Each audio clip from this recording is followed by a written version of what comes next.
You take your time. You're good. Right. Okay. And so let me press record. Okay.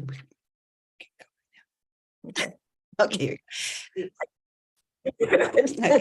Good morning, everyone, and welcome back to another episode of Three Things on Monday podcast with your host, Stephanie Strong. I am so good morning, everyone, and welcome back to another episode of Three Things on Monday podcast. All right, there we go. Okay. We got a little bit of feedback there, but we're so excited about you joining us today. And here's to a good week. And I want to welcome back all of my listening audience. And if you are listening in on the Three Things on Monday podcast, we welcome you today. And we hope that you will subscribe to our podcast and like and share this podcast, because it's all about lifting up amazing leaders who are doing extraordinary transformational work right where they are, impacting the world and making it a better place. And so with that, I could not be more excited and overjoyed to welcome my guest today, Judge Sybil Cleveland-Pennywell, who will be spending a little time with us this morning, sharing with us the scope of her work. And so before we dive into all the introductions, we like to say hello, Judge Sybil, and welcome to the podcast. Well, hello, Stephanie. Hello to the viewers and listeners this morning. I am so honored to be here.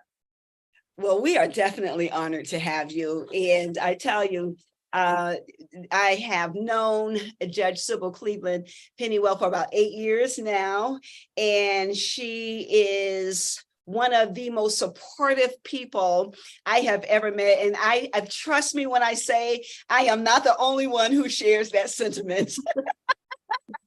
Not the only one, but I am certainly blessed to have known her over these 8 years. And I really want you, as our listening audience and our friends, to really get to know Judge Sybil Cleveland-Pennywell. And for those who may already know her, I hope that when you, at the end of this podcast, that you will leave with something more. You will leave more inspired. You would leave more thinking about what justice looks like as you are out and about and doing the work that you do, whether it's in your relationships, in your career, maybe in your volunteer work or your organizations. This is all about pouring into the world good things, pouring into the world the hope of a more righteous and just system, so that equal justice for all is a real thing and it's for everyone. And we could not ask for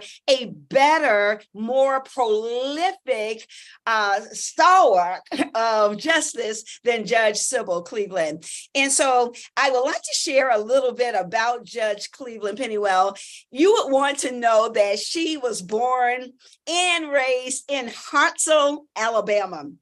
She attended Hartsville Public School System. She is a proud graduate of the University of North Alabama, where she obtained her Bachelor of Arts degree in political science and went on to earn her Juris Doctor degree from Stanford University's Cumberland School of Law in 1990. So Judge Cleveland-Pennywell has been at this for a long time. She has certainly proved to be a person and a judge and public servant of the extraordinary level. And so with that being said, just a little bit about her, the scope of her professional work. She has served as Madison County Assistant District Attorney.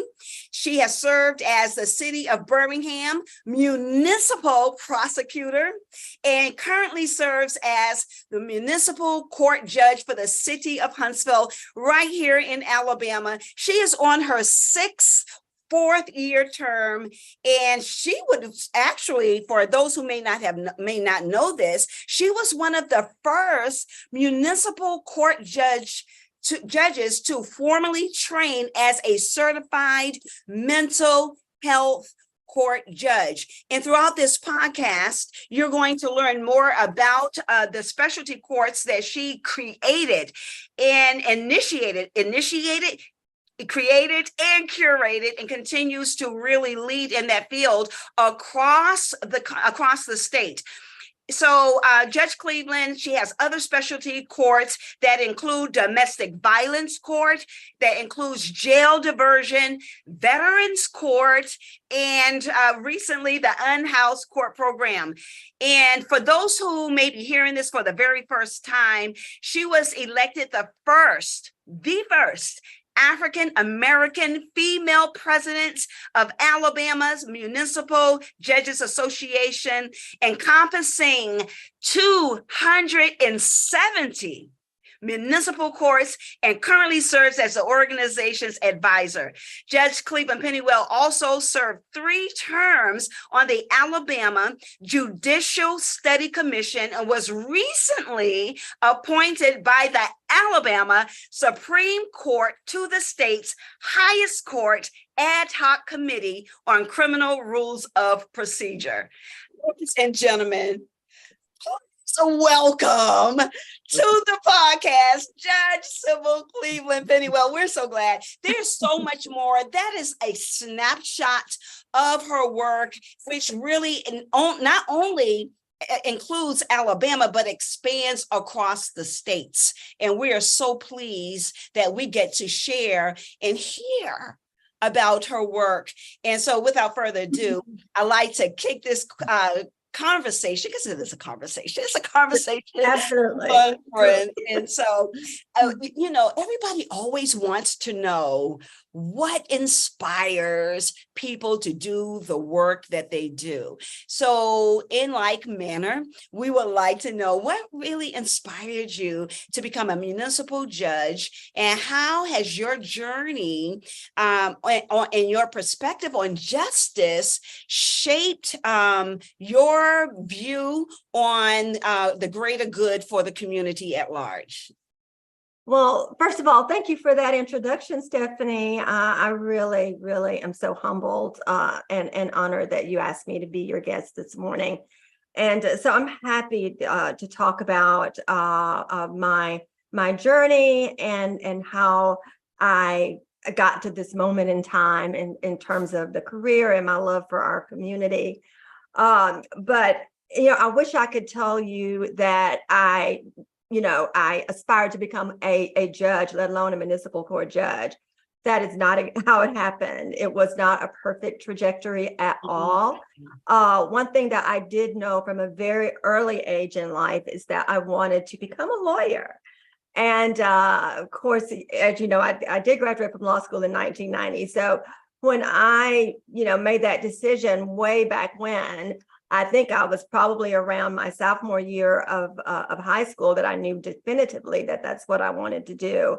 But it just wasn't a realistic goal because the lawyers and judges just did not look like me.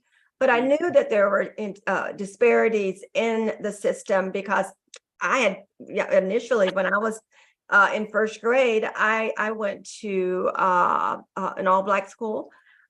It was on the cusp of the schools being integrated. The school that I attended, in first grade, it was the very last time that we would have integrate or segregated schools in Hartselle.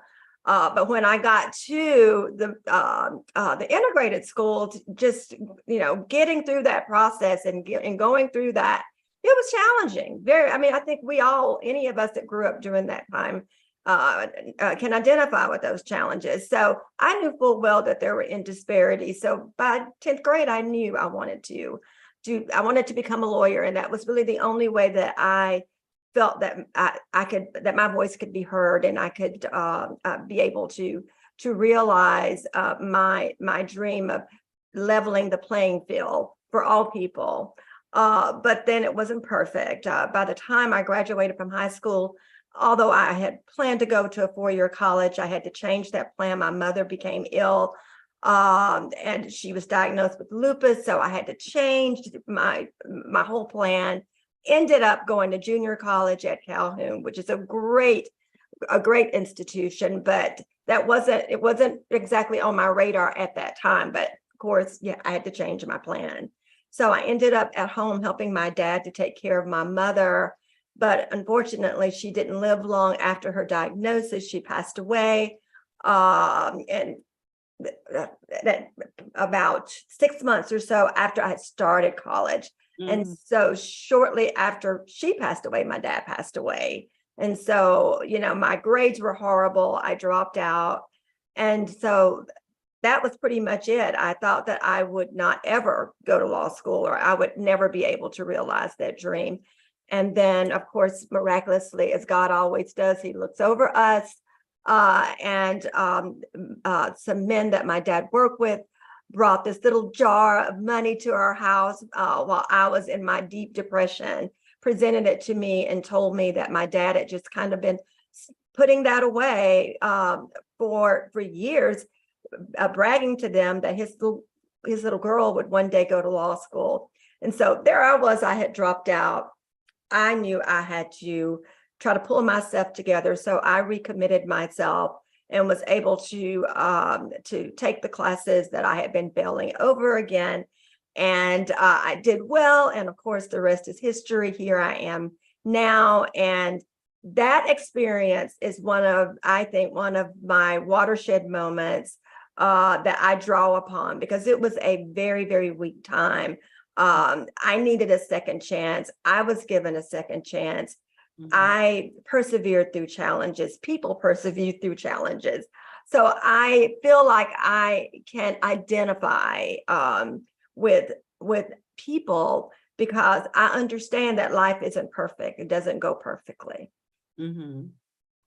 Yeah. So interesting, because a lot of times people look at a person's life and the success that they have achieved and accomplishments, and the sort of inner assumption is that, wow, that it came easy, or that it was just laid out so plainly before them.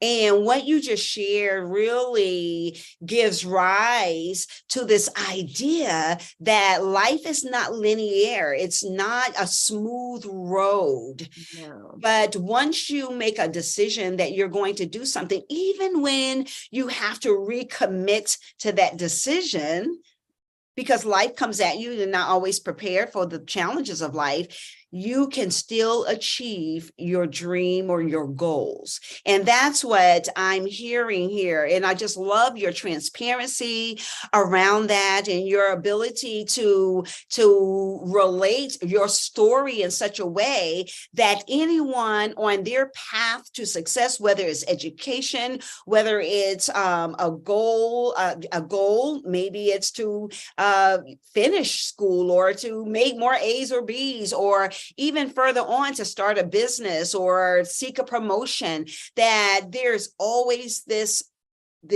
possibility and hope if they can just stay focused enough to finish what they started. And so we appreciate the fact that you finished what you started and have really left an indelible impression, not just in terms of notoriety, but really the impact of your work. So speaking of the impact of your work, and as I said in the introduction, you have created and curated many specialty courts under your within your purview and under your bench, if I may say that, and such as the mental health court, the veterans court, the diversion program, and the unhoused court.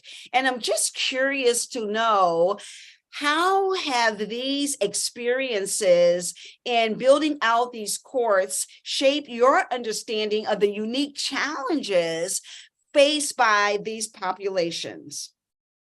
Well, Stephanie, as I said, I mean, life isn't perfect. When I am presiding over cases, I realize that people are coming to me and they are in the lowest point of their lives. People don't have to commit felonies. Municipal court judges preside over a misdemeanor caseload, but that by no means means minor or insignificant. Right. Domestic violence often leads to homicides and domestic homicides. Mental illness, drug addiction, the ills of society. These ills often drive crime. Mhm. So one of the stories that I like to tell about how I decided that I needed to kind of change paths in terms of how I would view how I do my job. I can recall early on when I first became a judge, going into the courtroom feeling so exasperated because I would see people that would have all of these various issues, but at that time there were so little options for courts. You would either put someone in jail or maybe put them on some type of probation or send them to some program that may or may not be effective. Programs that cost money and take people's time, but I just did not see that these programs were very productive, those programs were rendering any real life sustaining change for people. And fortunately, we live in just this incredible community of Huntsville, Madison County. And there were others in our midst, other entities and agencies who were concerned about the same things. And so I was able to join forces with a task force who was exploring the idea of bringing a mental health court. No one had never heard of that. We'd had a drug court, thanks to Judge Lynn Sherrard, who brought drug courts to Madison County, but nothing like a mental health court or a court that dealt with co-occurring disorders like mental health and substance abuse. But I was invited to that task force meeting. And it was immediately identified that, hey, Judge Cleveland, you see the most people. Municipal judges see far more individuals who come into the system for various reasons. Any and everybody can find themselves in our court. So they felt that it was a real opportunity to make some sustaining change and some life-changing change for a lot of people. And so I decided to move forward with it. I had no money to do it. We did not have a single dime. We just went out on a leap of faith. We, meaning Wellstone, at the time it was called the Madison County Mental Health Center. They gave me the resources and the treatment providers that I needed to be able to send people to get the real help that they needed for their mental health issues. But not only that, we had real accountability built into the program. I wrote the model for the program because I wanted the program to be one that, hey, we've got these people here at this moment in time. I want to hopefully help them to get the most out of their experience. So that's kind of how mental health court started, but from mental health court grew all of these other programs, because once we saw the success of mental health court, I thought, why stop there? There are so many among us that have their own unique challenges. Veterans have their own unique challenges. So our program for veterans cater only, to their needs. And we have a veterans court coordinator that helps them to navigate veteran resources and help them to get back on track. And then, of course, now with our unhoused docket, it's a 6-month-old program. Is it challenging? Absolutely. But we have applied that very same model. And again, our wonderful partners in our community have come together to help to make these programs effective and make them meaningful for our participants. Absolutely, absolutely. And as you were speaking, I was really thinking about a couple of things. And one of the things I was thinking about is the value of collaboration. And the value of collaboration and the value of not only promoting justice, but ensuring or fostering positive outcomes, so that both so it reduces recidivism and people, cycling through the system, but also gives them a path to recovery or being a re-entry or being able to have a second chance, and sometimes third chances. I was the third, fourth, or You fifth, know. right? But I'm just sensing that all of the specialty courts that you have spearheaded has been a unified effort, and then just bringing the collective wisdom of the community partners together to say, hey, we can actually make a difference and an impact in the lives of people who are coming through the municipal court system that does not result in jail time. Sometimes it ends up that way, but if we can divert from jail time and provide the help that they need, then it just seems like the chances of them, not re-entering the system again seems a lot more higher than keeping the swinging door of incarceration, whether it's jail or prison, just swinging like a revolving door. Right. And I love that. So how might you now, how in your opinion, that is, what role can judicial decisions play in creating these types of positive change and advancing the greater good, particularly in Madison County? Well, we have, you know what I think? I think that people do not understand, and you can, if you don't mind speaking on this, Okay. the discretion that judges have. And I'd like for you to share more about the discretion to, in your opinion and based on your experience, that judges have that can really move the needle forward for positive change, for a reduction in recidivism, and to advance the greater good, not only in Madison County, but across the state. I'd like to hear more about that discretion and how we can see, or not just see, but ensure Right. that discretion is delivered in a more equitable way across the counties in Alabama. I got it. Yeah, I do.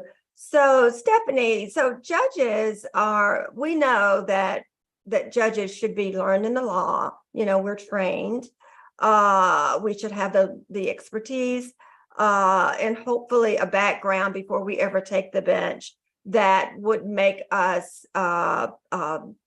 understanding of our role as judges, that it would help us to have the temperament and the ability to make decisions that are just and fair. So that's ultimately what you want to see in a judge.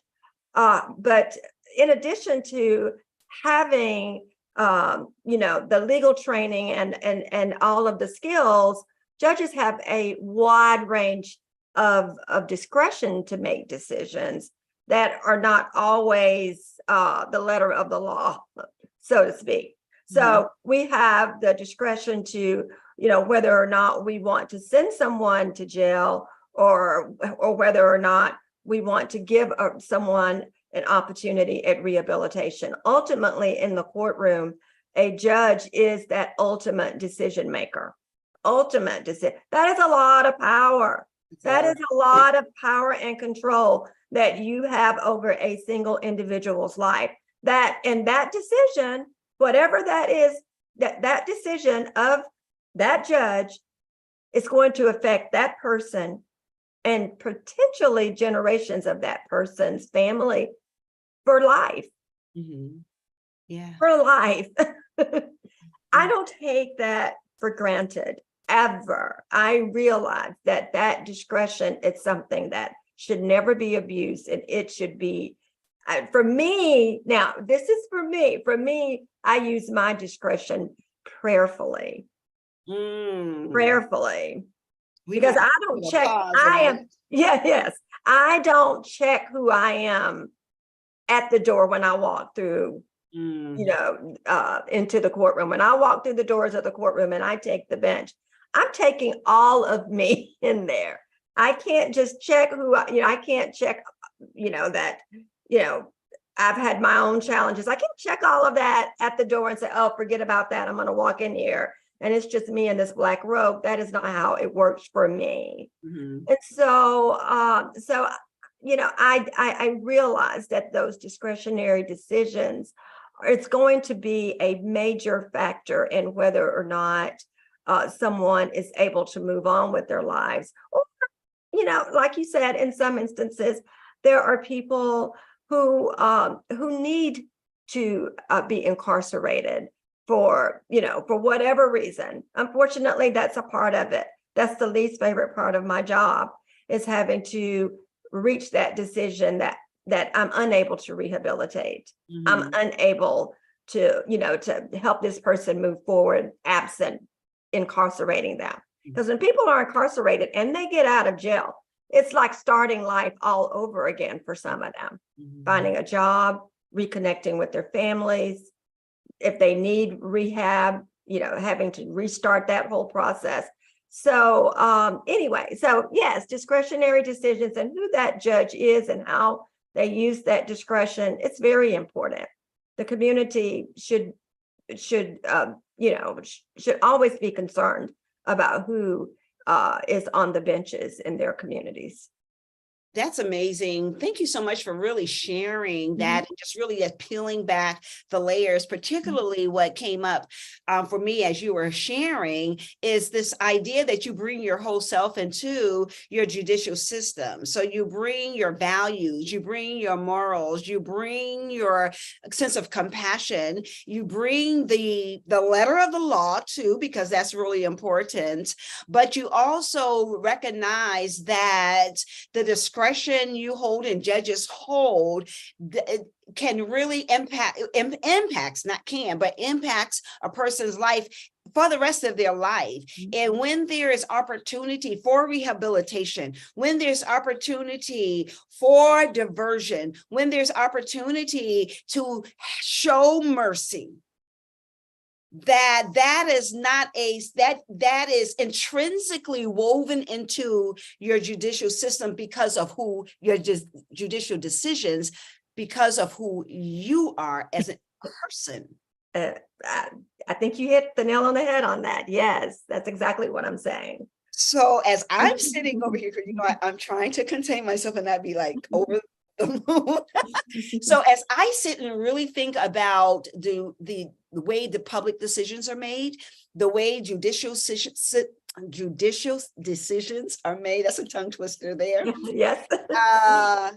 I'm imagining what type of society we can have if, in fact, judges across both municipal, federal, and state benches, I'm using that word loosely, I hope I'm using it correctly, or jurisdictions, if you will, are really thinking about the whole experience, like they're bringing their whole selves. And sometimes, some people do, and it doesn't always look good, Right. because the decisions that they make are oftentimes leads to disparities. Or leads to inequities.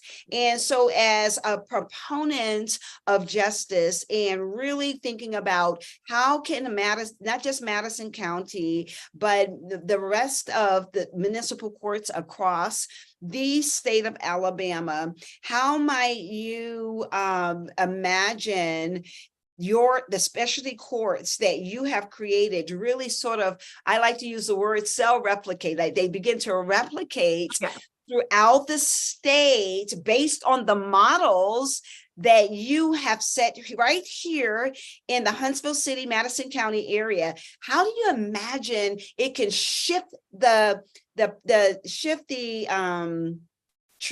I say transfer of power. I don't want to say that. I think I know what you're talking about. Can shift. I'll say the transfer of power for the better word. so that because judges are powerful, but so is the power of the people. Right. How is the power of the people? The power of the people is just as powerful. And particularly when the power of the people is on the level of what is just, what is whole, what is good, what is pure, what is equitable, and really holding to the needle judges who may walk that fine line between justice and injustice. Right. So, we're not trying to cast anything on, but we want to highlight that all decisions by judges don't always result in equitable decisions or disparities. So how might you see your diversion course and your specialty course really populating the municipal courts across the state of Alabama? Well, I'm glad that's a great question. I'm glad you asked that question, because one of the first things that was on my mind way back when we saw the success of mental health court, first of all, and I do mean our team that helped me to run our programs, and our wonderful partners and our legal community, we as a community said, I can't imagine not having this program. Wouldn't it be great if this program was in municipal courts all across the state? Which is one of the reasons why I became active in my judges association. I not only was I was already in the association, but I knew that I needed to try to take the reins of leadership so that I could use my platform and use the experience of the Huntsville Municipal Court to influence other courts throughout the state. And that's exactly what I did. I did everything from going into other courts and communities upon invitation, of course, to help them to implement their courts. I provided leadership and training and education and training to other courts and judges across the state to help them to be able to effectively start their programs.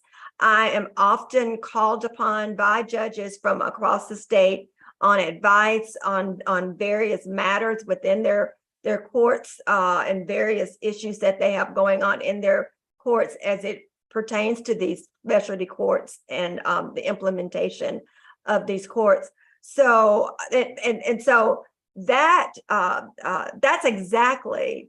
I mean, for Huntsville to have created it and for it to have only been a success here, that was not I could never have ended there. I could never have ended there, but we have had great success in the municipal court system.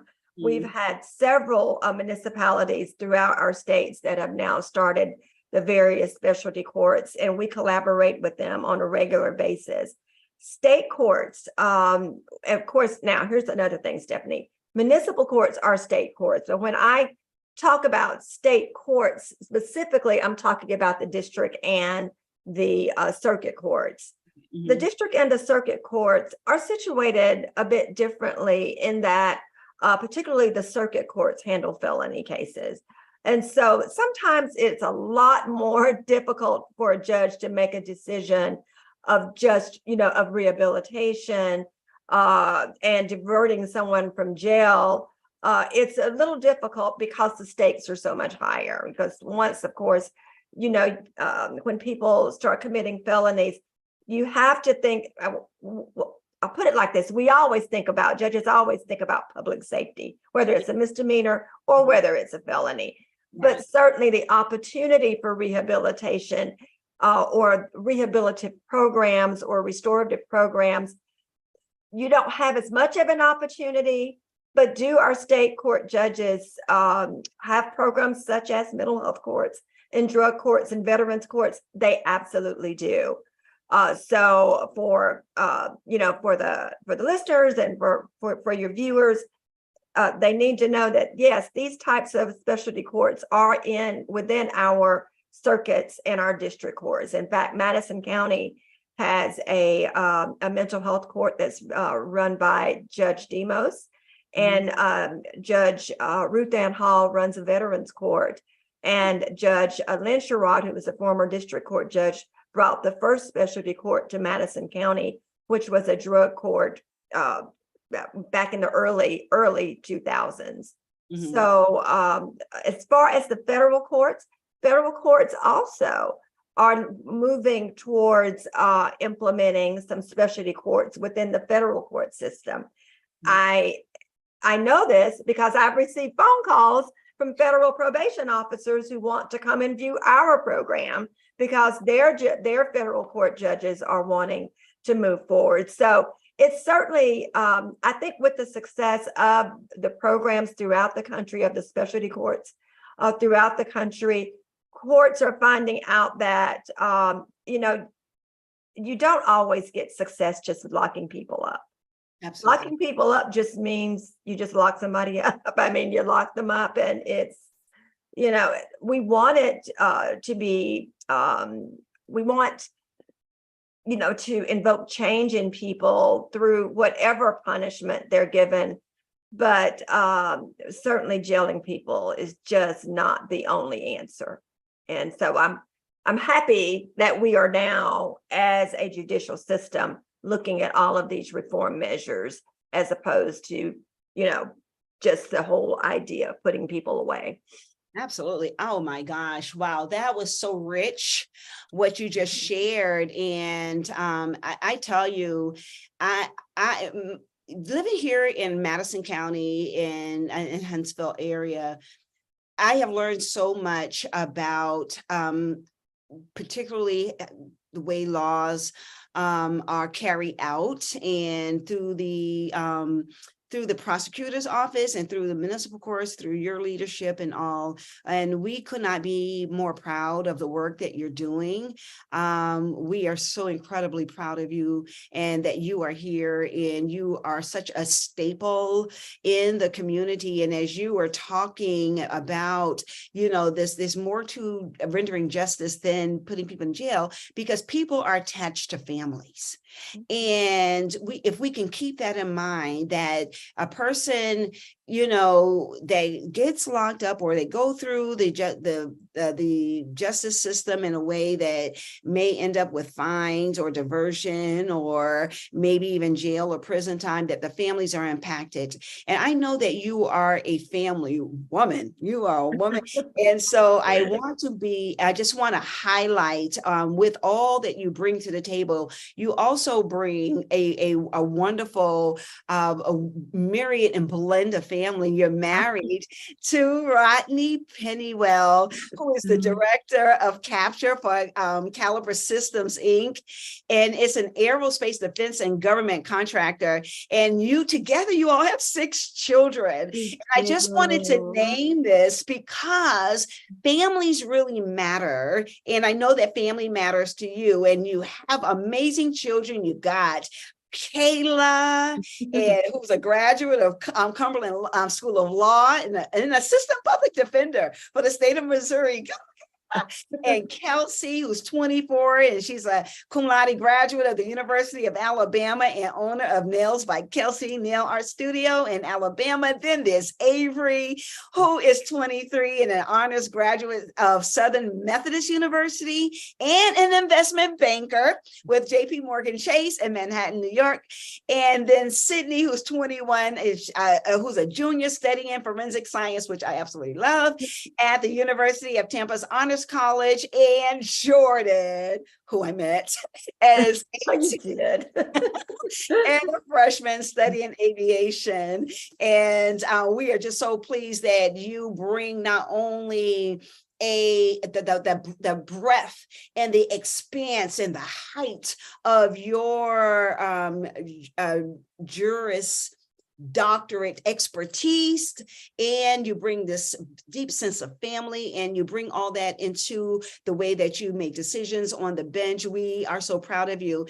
And we also want to know if you can just you're really good at just speaking positive things. So is there 3 things that you would like to share with the audience? It may be on just life, how they may be involved, just whatever comes to your heart right now. 3 things that they can take away from this conversation that can set them off on a path this week to really be positive and inspiring right where they are.